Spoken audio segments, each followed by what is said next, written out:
Hello, Mary Richards. Hello, Lizzie Lasater. Welcome to today's anatomy question. Today we're going to talk about Ardha half moon pose. This is a series that we're calling Essential Alignment, and it's based on Mama's book, 30 Essential Yoga Poses. So this is all in the realm, in the world of our experiential anatomy trainings. They're digital courses. If you want to find out more about our next launch, you should go to www.experientialanatomy.yoga and jump on our newsletter. Ms. Mary Richards. When you think about this pose, half moon pose, I love this pose. When you think about it, what's something that jumps to mind that is a kind of misconception or misunderstanding in your opinion about the pose? And what's something you'd like to encourage us to do more when we practice? Whenever I'm practicing asana or teaching asana, I always think about functional intention. Mm-hmm. And in my experience and in my opinion, Ardha or half moon pose is not about stretching, it's about strength. And I've heard so many people over the years, and I've been teaching for a long time, and I've seen thousands of people on the mat, literally, and I hear about people having insertional pain in the standing leg hamstrings. And that's problematic on many levels, and a lot of it is because they're overworking their standing leg. Okay, I have had that at different periods in my life. I'm going to show, for the sake of science and learning.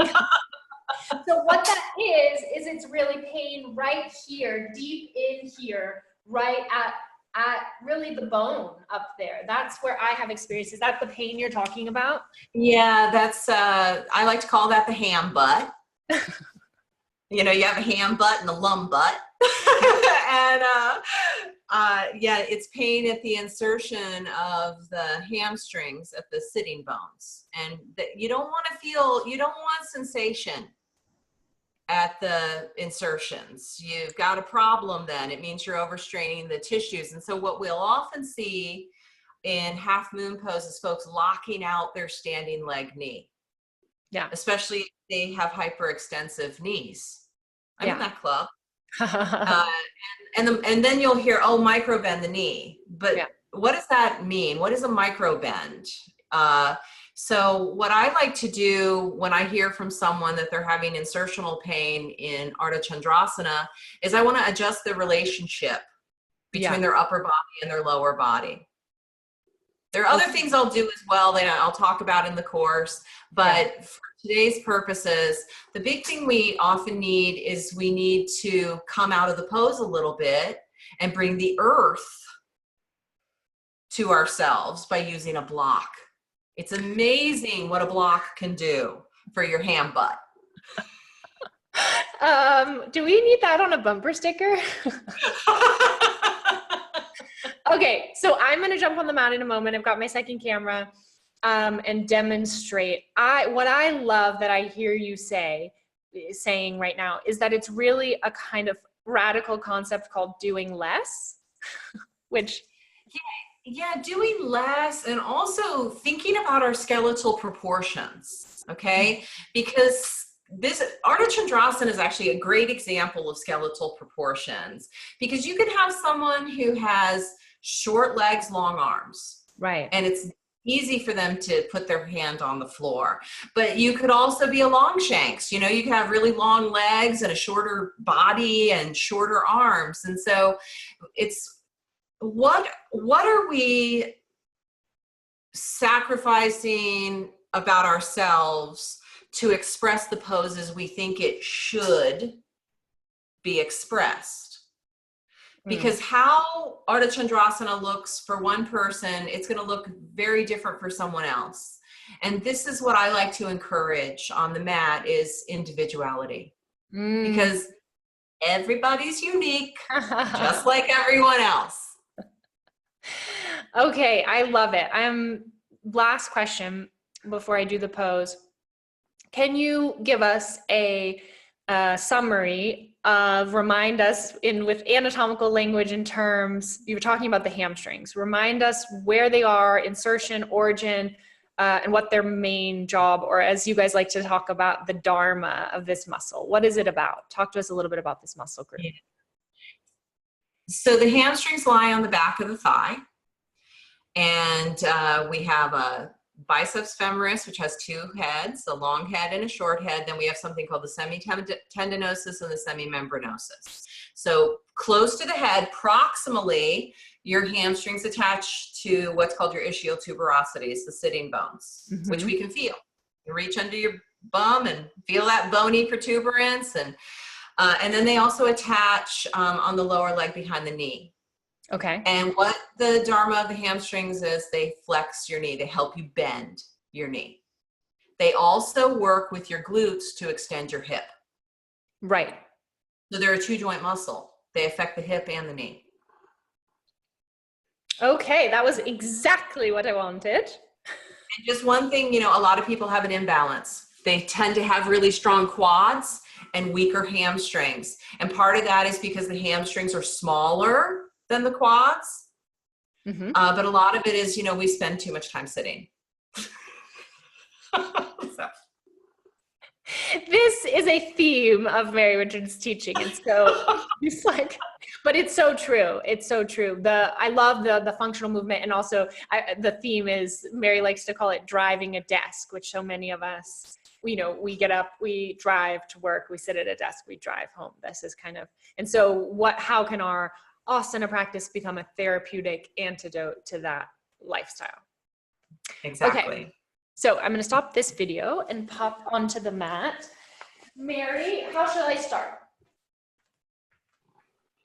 Okay, so first I'd like you to have a block nearby. Okay. Okay, and let's start. You can pick a leg, Lizzie, probably your right leg since it's closer to the block. Now to start, I want you to turn the toes of the right foot out a little more than you might typically. Because see, when we shift forward, you'll see people cycle in on that leg, and we don't want that. Okay, and now I like to come into this pose from triangle personally. So when you're ready, move into Trikonasana. I love the movement of the pelvis. And now I actually want you to set the block forward, so you have to reach for it. Because this is something folks choke up in the shoulders in half moon pose. Let's leave the block there. Leave it close to you. Okay.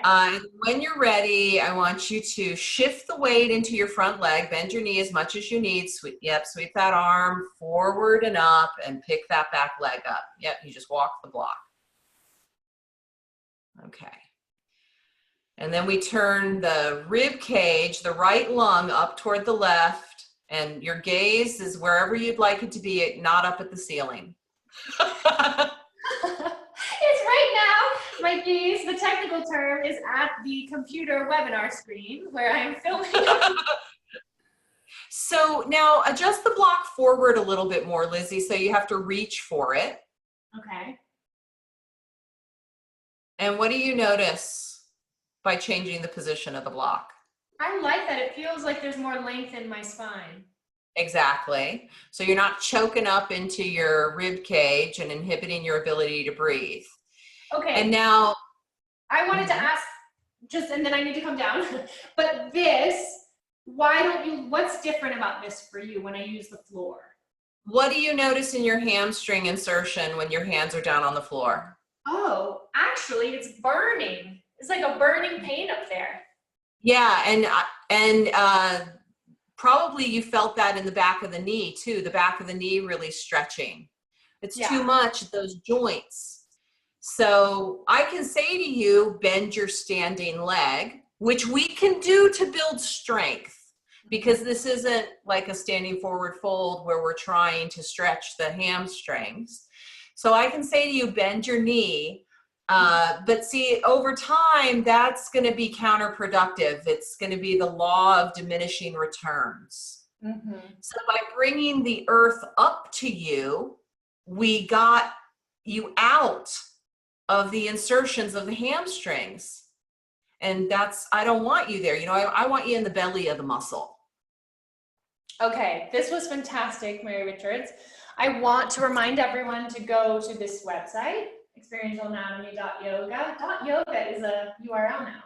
And get on our newsletter. I'd also love for you all to try this out and leave a comment in the YouTube below. Let us know how it feels in your body as you play with your proportions, and especially those of you who have experienced that pain in the past.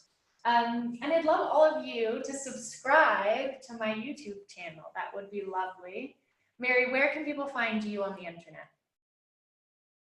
At maryrichardsyoga.com, and on Instagram at Yoga with Mary Richards, and then on Facebook at A Little Yoga Goes a Long Way.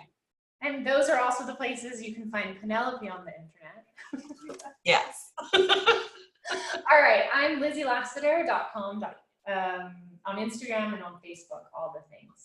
Thank you so much, Mary. Namaste. My pleasure. Namaste. She just comes up on cue, you know?